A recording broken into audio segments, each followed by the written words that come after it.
Hey guys, it's Panda here, and today we are looking at the Path of Exile Heist Balance Manifesto. This just got posted like 30 minutes ago.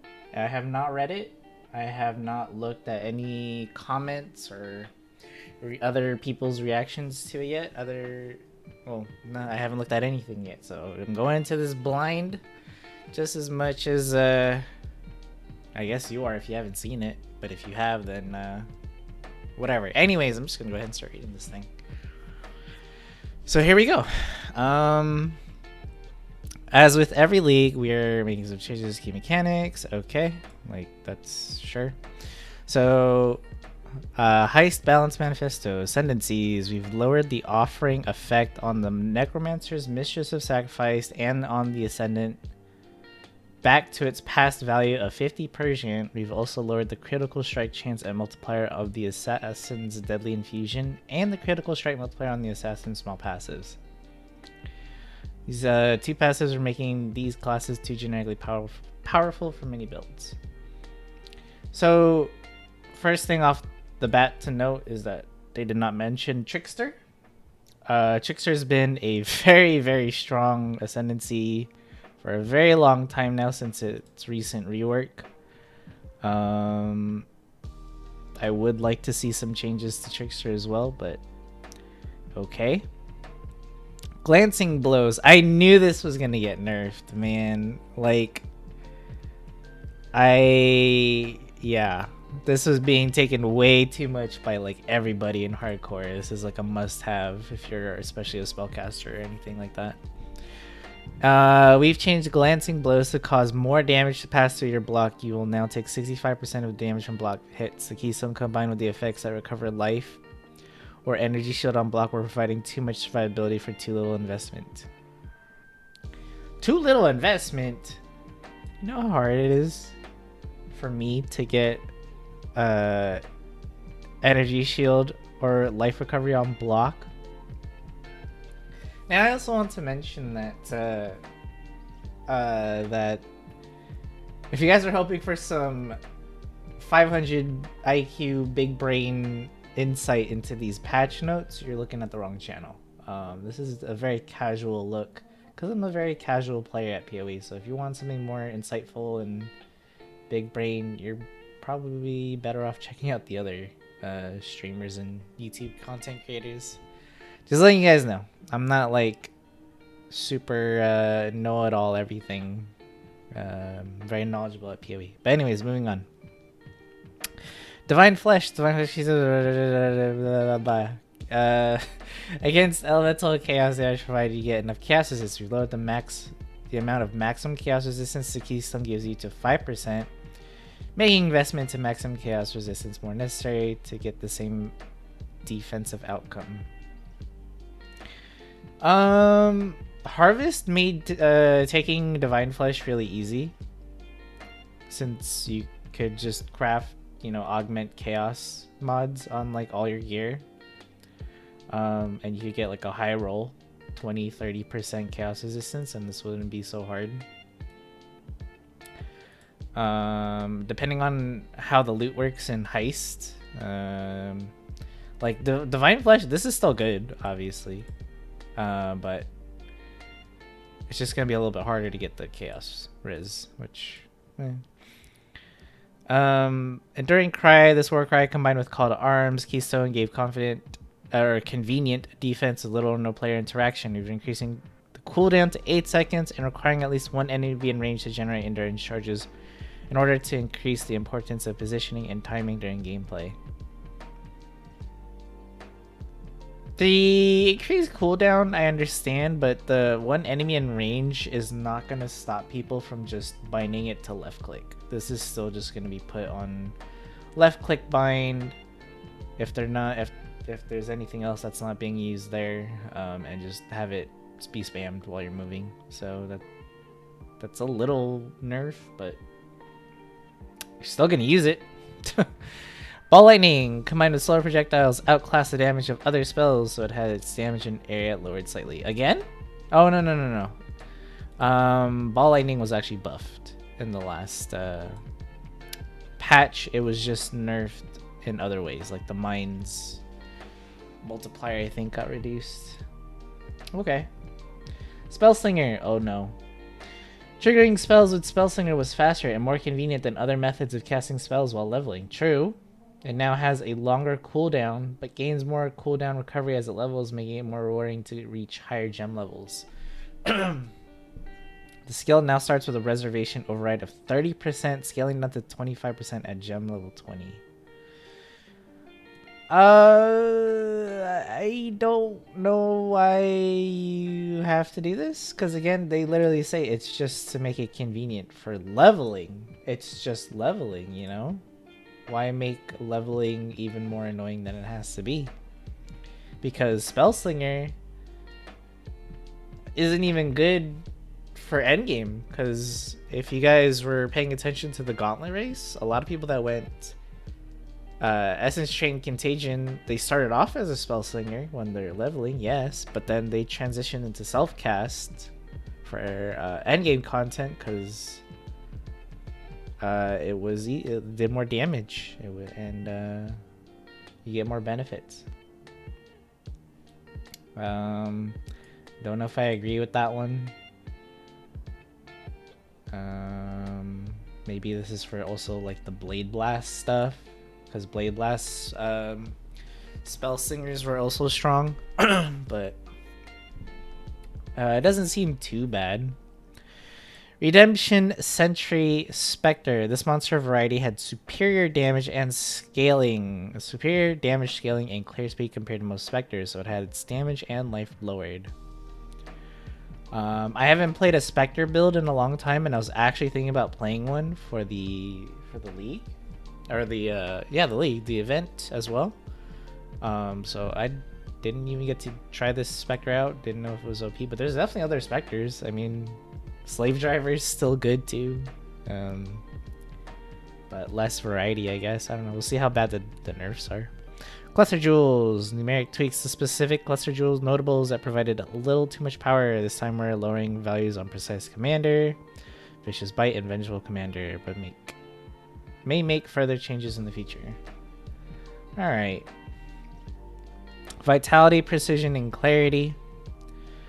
Vitality has always had that value that seemed low compared to the power of other auras with similar mana reservations, which meant it had very little use outside of enabling powerful Vitality specific Watcher's Eye modifiers. We've changed the skill to have a flat mana reservation and grant flat life regeneration instead of percentage. That's a good change. It is now available at level 10. Their attribute requirements are now consistent, only requiring the primary attribute and at 75% the value of the standard attribute requirements for skills. That's a nice change. Various powerful Watcher's Eye modifiers for the auras that reserve a flat amount of mana, Vitality, Precision, Clarity, have had their values lowered to match the lower investment required to use these auras. At the same time, we've changed a small number of other specific Watcher's Eye modifiers that were providing large values of recovery rate. Yeah, I guess that's fine. Vitality definitely wasn't being used ever, unless you're doing like a Righteous Fire build. I kind of feel like that nerfs the Righteous Fire build though, since it's only going to be a flat life regen instead of a percentage one, since you have a high percentage of life anyways with Righteous Fire, so I feel like that's a little weird.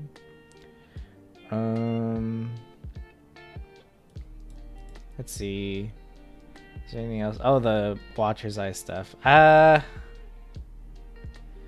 It's really weird that they balanced it because of the Watcher's Eye stuff, because that's a really hard item to get.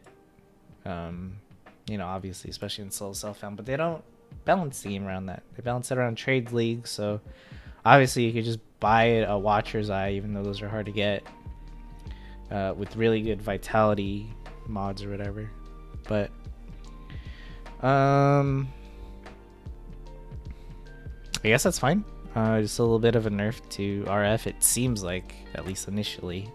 I don't know. We don't know the numbers, of course. Val Impurity Skills. These skills have been changed to grant maximum elemental resistances instead of less damage taken. This is mostly to prevent clever use of game mechanics with standard items that could completely prevent taking certain types of damage. So it sounds like a standard balance problem. I don't see how that's a problem because it's standard, man. But I guess it's an interesting change.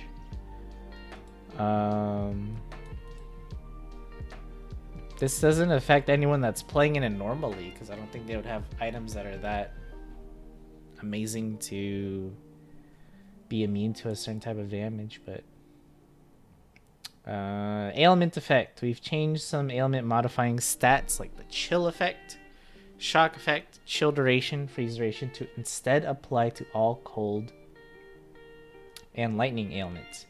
This will allow them to affect alternate ailments like sap and brittle. This affects some unique items, passives, and other item modifiers. That's good. Good change. Projectile behavior ordering. We've changed the order that projectiles will perform special behaviors so that splitting now occurs first, followed by the pierce, forking, chaining, and then returning.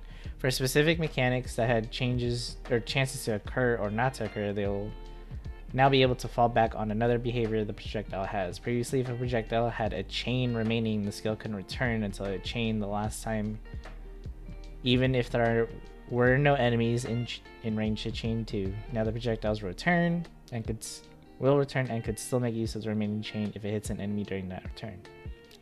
Great buff to projectile attacks. All right, I like that. That's nice. Reduced visibility and stealth. Sources of reduced visibility have now been changed to stealth. Previously, reaching 100% reduced visibility would make you unable to be detected by any enemy, while now 100%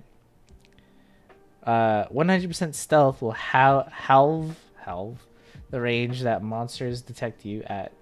Well, okay. While 200% stealth will reduce it at 1/3 of their standard range. Values of stealth have been adjusted to compensate for this. So this is obviously for the heist stuff when you're sneaking around. If you want to be super sneaky and not get detected and kill monsters for the alarm. This is never anything I ever messed with. The whole enemy reduced visibility thing, so that doesn't really affect me. But obviously the stealth mechanic is going to be for heist. So that could be something you could roll on like heist contracts, and Grand Heist can have them. Maybe like, you know, enemies have increased visibility instead of reduced. Like, so your reductions would have to be more for your stealth to have the full value. I guess that's fine. I'm going to be like, I don't plan to be playing stealthfully anyways. I just plan to kill everything, which I'm pretty sure most of the player base is going to be doing. Changes to mods which provide flat life regen. Flat life regeneration mods have a substantial amount of defensive power at low levels, but their values are notoriously low for endgame play. True. The values of many mods which provide flat life regeneration have been increased by as much as 100%, making these mods more competitive with percentage-based life regen at higher levels. Life regeneration mods also roll slightly less commonly on items. Okay, they really wanted to change life regen in this patch. Alright, changes to the mod tag system. During harvest, we added the ability to view the tags of mods on an item by holding the alt, with the advanced mod descriptions enabled. However, further changes to the mod tagging system were required in order to support displaying tags in the long term.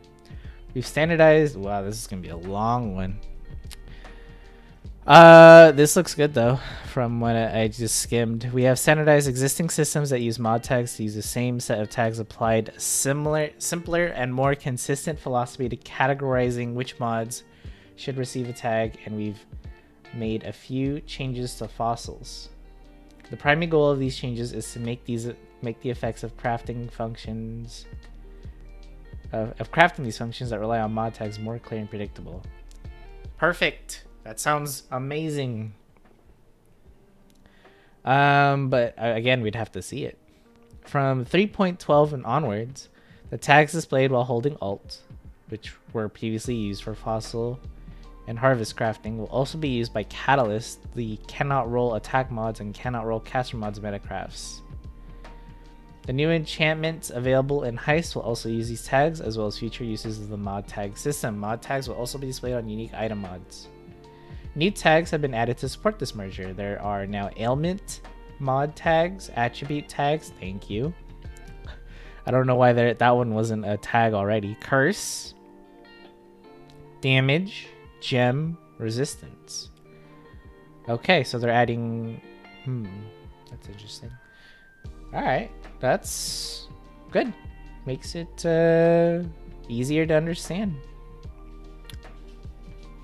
The changes made to the systems which use mod tags are as follows. Catalysts, which affect mods with both elemental and damage tags. Other wow, that's actually a nice buff to catalysts. What the heck? Turbulent catalysts will affect mods with both elemental and damage tags. Other catalysts will use these new tags or existing tags normally. Corroded fossils and prismatic fossils now affect mods with both physical and ailment or chaos and ailment tags rather than bleeding and poison tags. The bleeding and poison tags are no longer used. Nice. Because they're ailments. Of course. Faceted fossils now use the new gem tag, which has been applied to all mods that directly affect gems, and the gem level tag is no longer used. This opens up new uses for faceted fossils while minimally impacting their existing functions. Bound fossils now also increase the likelihood of rolling curse mods. Ooh, in order to expand the range of their uses. Prismatic fossils no longer separately affect the weighting of fire, cold, and lightning mods, as these mods are now always tagged as elemental. Nice. The same issue for jagged fossils and bleeding mods and aberrant fossils with poison mods. These aren't functional changes but provide great clarity, as fossils no longer have effects that are explicitly described. True. The cannot roll attack mods and cannot roll caster mods metacrafts now simply use the attack and caster tags. That might be a nerf to that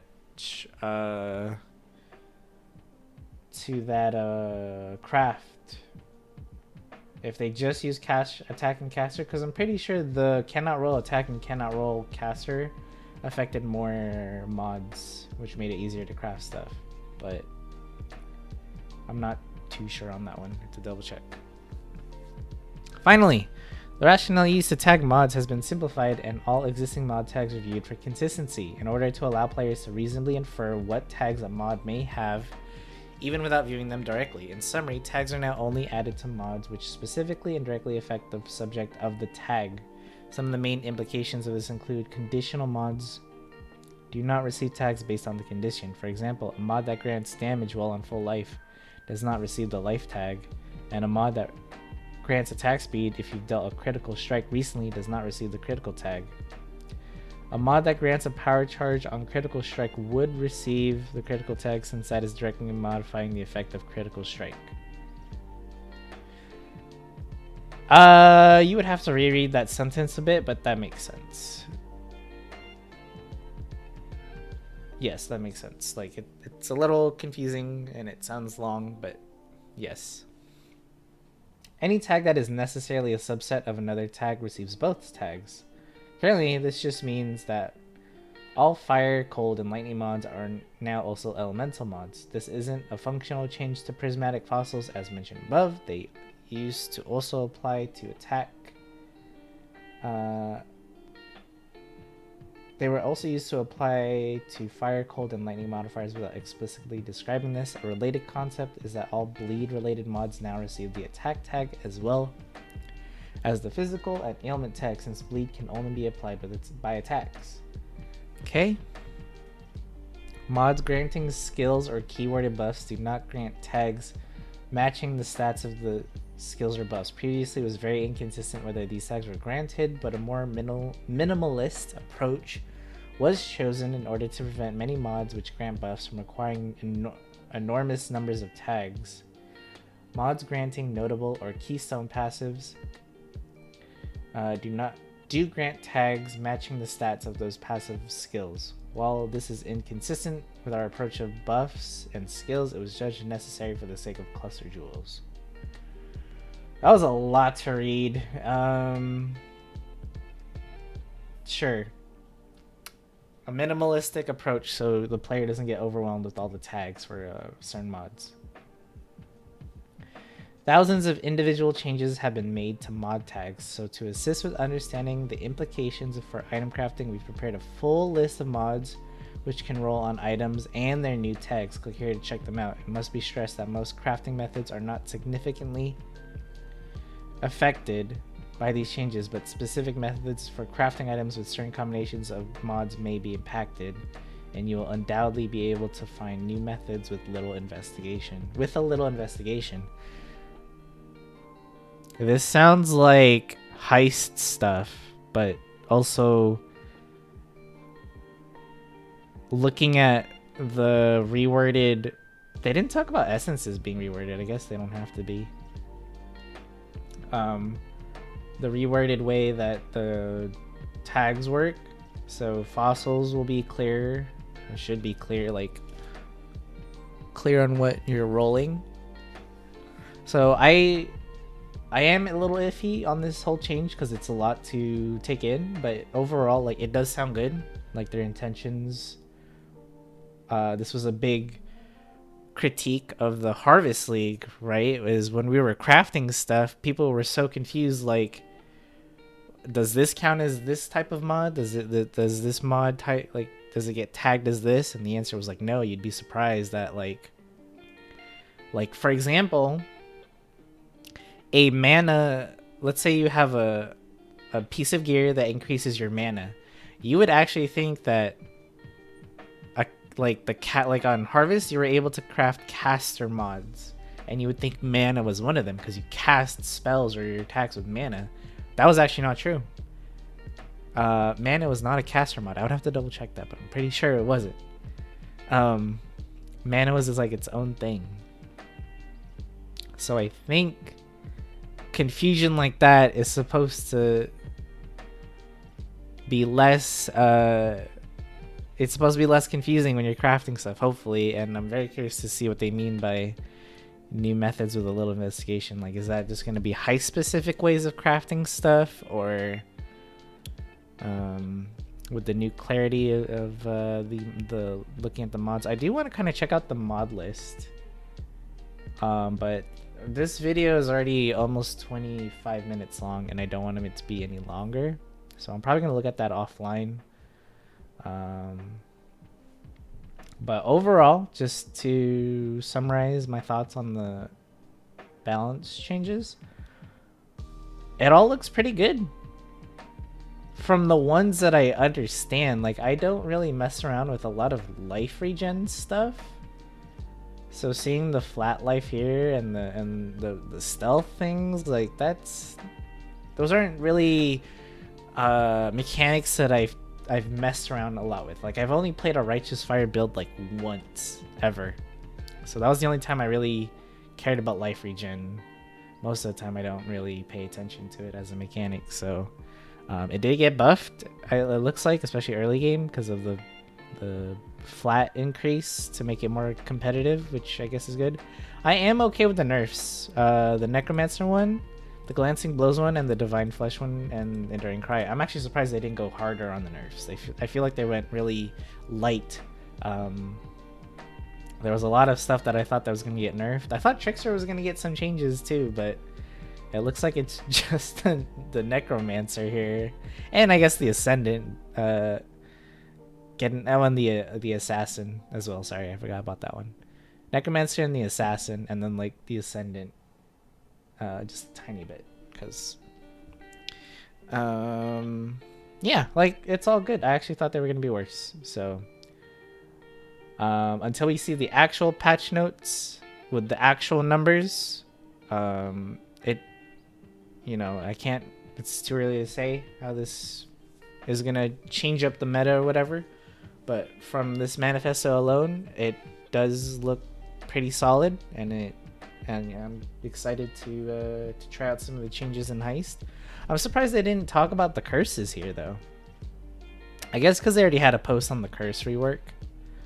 I would have liked to see some of the thought process behind the curse stuff, but I guess I didn't check that post out. Maybe I need to go look at it.